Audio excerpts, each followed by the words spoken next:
Nous avons, dans une interview, parlé du régime ivoirien. Certains Burkinabés sont montés sur leurs chevaux et critiqués. Je le dis, j'insiste et je persiste. Nous n'avons rien contre le peuple ivoirien, mais nous avons quelque chose avec ceux qui dirigent la Côte d'Ivoire.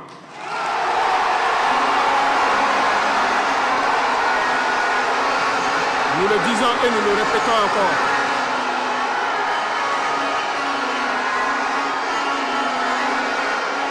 Laissez-moi vous dire quelque chose. Permettez-moi de vous dire quelque chose. Il y a bel et bien à Abidjan un centre des opérations pour déstabiliser notre pays. Personne ne peut le nier et nous vous ferons les preuves dans les jours suivants. Nous vous montrerons des preuves physiques. Vous allez comprendre de quoi nous parlons. Personne ne viendra nous dire qu'au Bénin, il n'y a pas de base française dirigée contre nous. Nous avons les preuves sous la main. 2 bases importantes.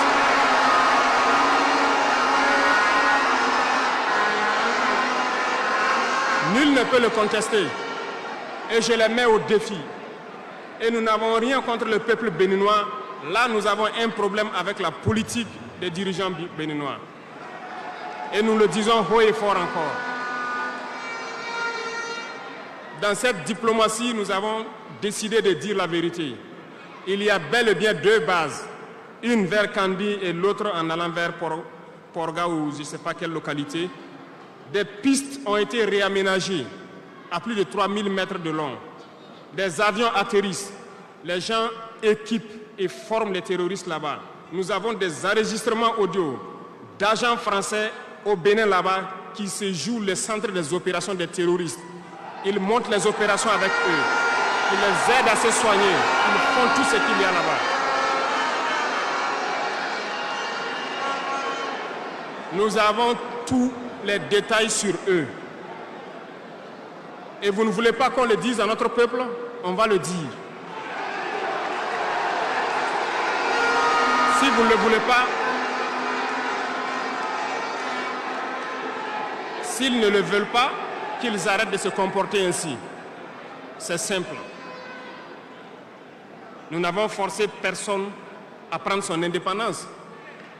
Si vous décidez de rester dans votre situation, mais ne prenez pas vos pays pour en faire des bases arrière parce que ce sont vos populations qui vont en souffrir après.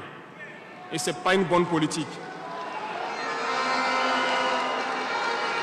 Nous le disons par expérience, et je le répète toujours, le Burkina a été une base arrière pour déstabiliser certains pays.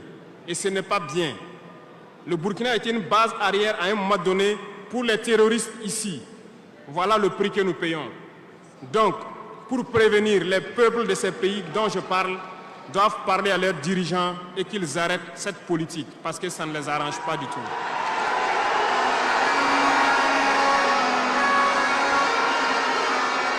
Pour venir, dans le volet communication et culture, nous avons lancé plusieurs initiatives. Au cours de l'année 2024, vous avez pu célébrer avec nous donc, le mois donc, de consommation locale. Nous avons eu les journées traditionnelles, le mois du patrimoine. Beaucoup d'activités ont été menées. Nous allons continuer à ramener donc, en surface, donc notre culture, parce que c'est de là que nous retrouvons notre identité. Nous allons continuer des actions dans ce sens, à mettre en valeur notre culture, à mettre en valeur donc nos coutumes et à mettre en valeur le vivre burkinabé. Et nous souhaitons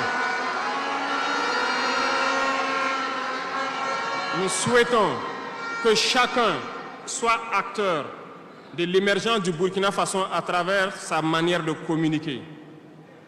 Parce que tout se trouve dans la communication aussi.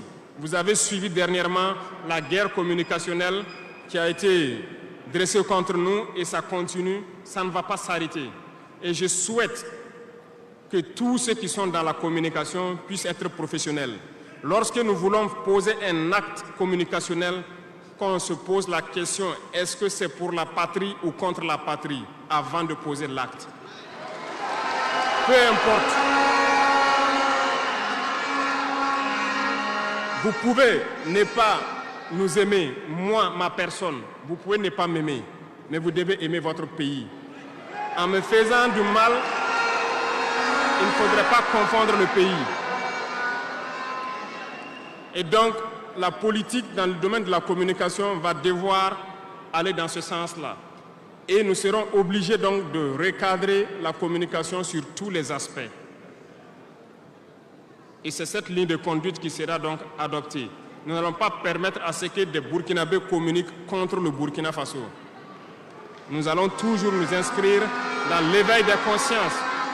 Nous devons pouvoir sensibiliser les masses populaires pour que les gens comprennent pourquoi nous devons nous battre sur tous les volets. Revenant au domaine donc de l'agriculture, comme vous pouvez le constater, nous avons lancé des initiatives depuis 2023 et cette année, l'offensive a été lancée. Ça se passe plus ou moins bien. J'aimerais donc que les gens comprennent que nous avons décidé d'accorder une grande part de notre budget et de notre temps aussi au monde agricole.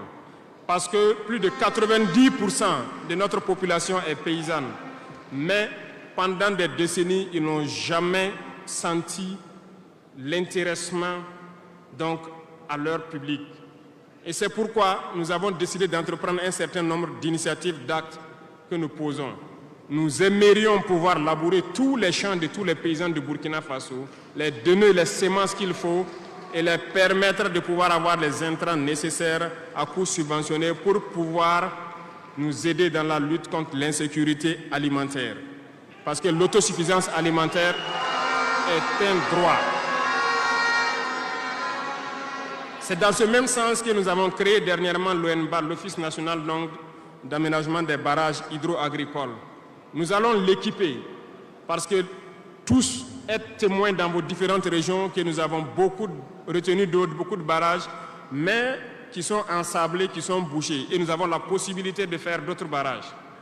Nous sommes en train de payer de l'équipement pour cet office pour qu'il puisse se déployer sur le territoire et avec la contribution des populations, pouvoir construire beaucoup de barrages et désensabler beaucoup de barrages. Nous allons poursuivre ce combat. Nous allons poursuivre ce combat jusqu'à l'atteinte de l'autosuffisance alimentaire et que nos populations puissent manger à leur faim. Dans le domaine donc, des infrastructures, nous avons un manque crucial de routes. Et en faisant l'analyse, nous avons trouvé pour certaines routes des études très vieilles. Et pour d'autres, il n'y a pas d'études.